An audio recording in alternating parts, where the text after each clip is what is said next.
We have some tips on how to keep your 4th of July a safe one. Emily Deem is live in Appleton to explain. Hi, Em. Good morning, Rachel and Pete. Hi, everybody. So do you know which fireworks are legal or illegal in your area this morning? We're in the city of Appleton. I'm with Brian Knoll. He is a fire inspector and investigator for the Appleton Fire Department. And there are some things people need to know right here in Appleton about illegal fireworks. And what is that?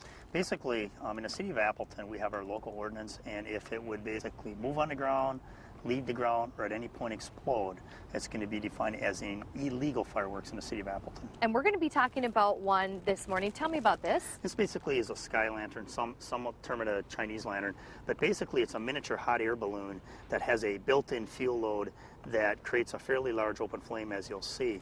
And that we classify that within our fireworks definition because of the fact that it does leave the ground and does definitely create a hazard for anybody that would be using it. And we're going to give you an example this morning of just how dangerous it can be. Dave is here to help you out, so kind of take us through what you're going to be doing right now. Sure. Okay. Basically, this would be the lantern here. Dave, if you want to move on this side here. You'll see the fuel load right here, okay? And Dave is going to light this fuel load. And it's basically a combination of some wax, some animal fats that are built in it.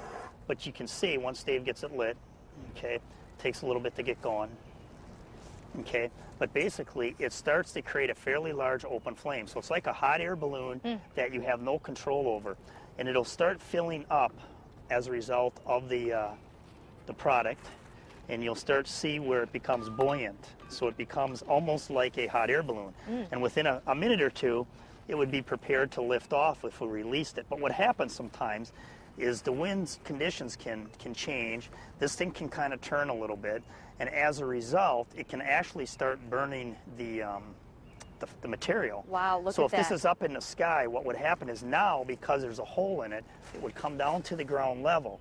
And what you could have is easily a situation where this would land in the grass, dry grass. It would be near a structure, somebody's deck, and as you can see, it's starting to move a little bit with the wind.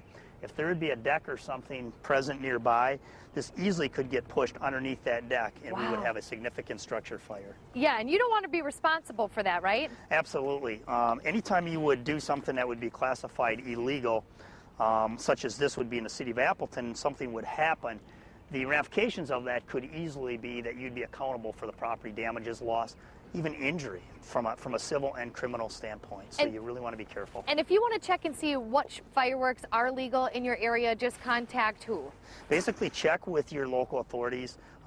Basically the fire department or the police department are the excellent resources to check to find out what is actually legal in your municipality. Brian, thanks so much. Dave, thank you. And we're putting it out this morning. We'll send it back to you, Rachel and Pete. Douse it. Yep. Thanks, all Sam. right.